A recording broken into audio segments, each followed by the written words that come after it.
Hey, it's Jessica Goose here with RealAgriculture.com, and joining me right now is Garth Massie, who is the corporate agronomist with Morris. How are you doing today, Garth? Fantastic, Jessica. Good. Thanks for coming. Of course. It's been a busy crop production show here, hey? We're very delighted with the crowds. Lots of people through the booth, and it's fun because we've got something exciting to talk about. And that's what we're going to get to right now. So, brand new behind you, the quantum air drill. Now, this isn't necessarily new for this year. You guys did roll it out in June, but there is still some exciting things to talk about. So that's what we're going to get into right now. So, what, with your side, with agronomy, what have you kind of been hearing about? What did you kind of have a role into this big piece of machinery behind you? Well, Jessica, one of the fun parts of my job is after our engineers do all the work of designing it and do all their strength tests and all their computer modeling and all that sort of stuff, I get out into the field with it and I test it and I make various measurements, emergence counts, and all number of things just for product performance,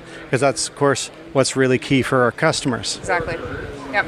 And what do you think stands out from this seeder?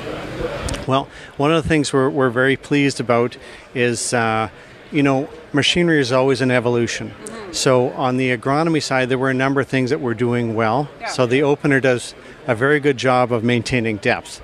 And it's something that's been a strength for Morris, and so that design aspect we've carried through. Okay. And our opener system does a marvelous job of keeping fertilizer and seed separate, such that farmers don't really have to worry about fertilizer injury when they're applying fertilizer when they seed, which is a positive. Yep. So one less thing to burden themselves with. Mm-hmm, mm-hmm. What else, I guess, would you say is within kind of the Morris family that is in the quantum seed here? What's kind of stayed put that you're not necessarily reinventing the wheel for? You're just shining it up. Some ease of use things that are nice on the row unit is we had a really good idea for easy depth control setting, and that's usually one of the aggravation points for customers is, boy, this darn, we got to take all these row units, and sometimes they get rusty or they seize or need wrenches.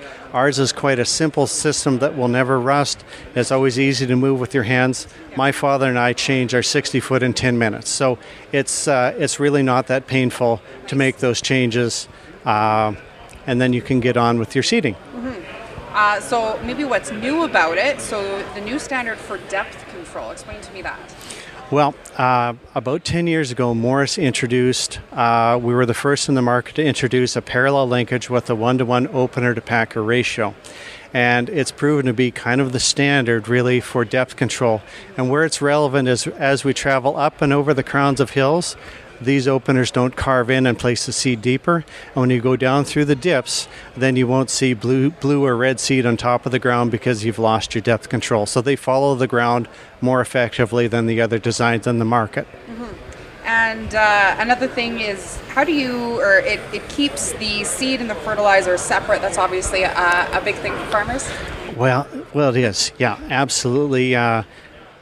It's remarkable how things have evolved. Even in the last 10 years I've been with the company, fertilizer rates have continuously climbed. Farmers' productivity has climbed. So when I first started, one of my major tasks was to gather a data set across years and soil textures and chemistries, etc.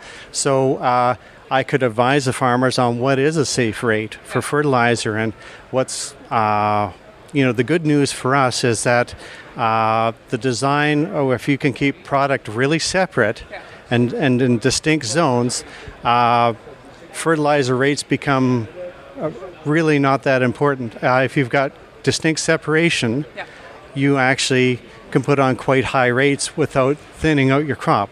So that's good from the aspect of keeping your emergence rapid and uniform and reducing seedling mortality. Okay. Which is, like you said, seedling mortality, that's what you kind of want there. Now, explain to me the new air system. How does that improve seed accuracy? Well, that's very topical. Everybody is working on trying to improve our accuracy from seed row to seed row, and Morris has made a tidy little improvement in that as well. So behind me, actually, this new stainless divider head, Yeah. the seed and fertilizer come down a hose, and then they're split out into this fan, into the separate runs. So there's a few new features about this. First off, being stainless, you've got a nice durability and long lifespan for the product. Durability obviously is a big one when you're investing, right? You want something Yeah. that's going to last you for a while. Also, it's larger on the inside, so it's going to be better for passage of large seeds like faba beans and chickpeas. And some of the other things is, we've took a serious look at the redesign, and it looks like we've got a reduction of about half of the variance from row to row relative to our designs previously. Wow. And we actually had a nice design before. It was one of the better in the market, so we've upped our game, and hopefully that level of precision for farmers.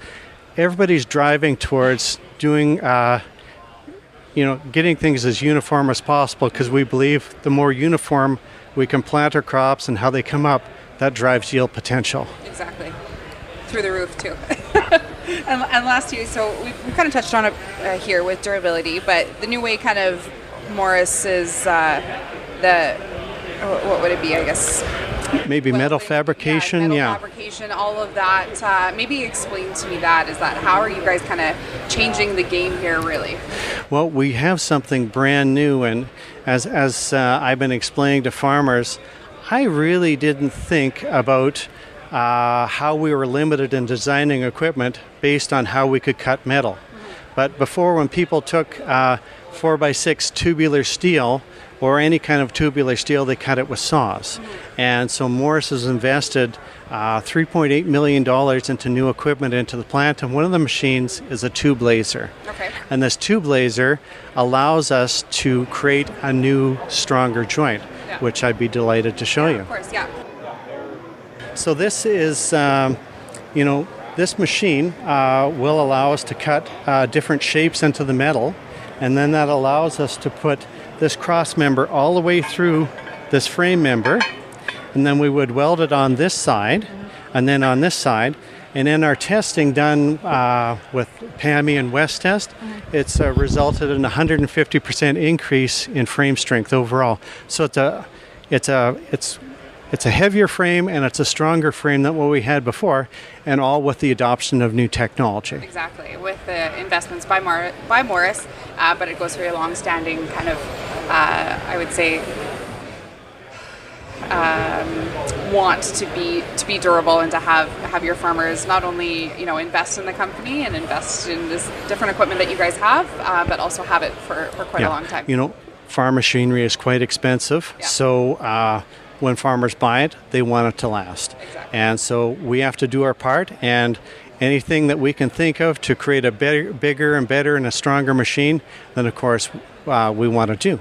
Perfect. Awesome. Thanks so much, Garth. Okay, thank you.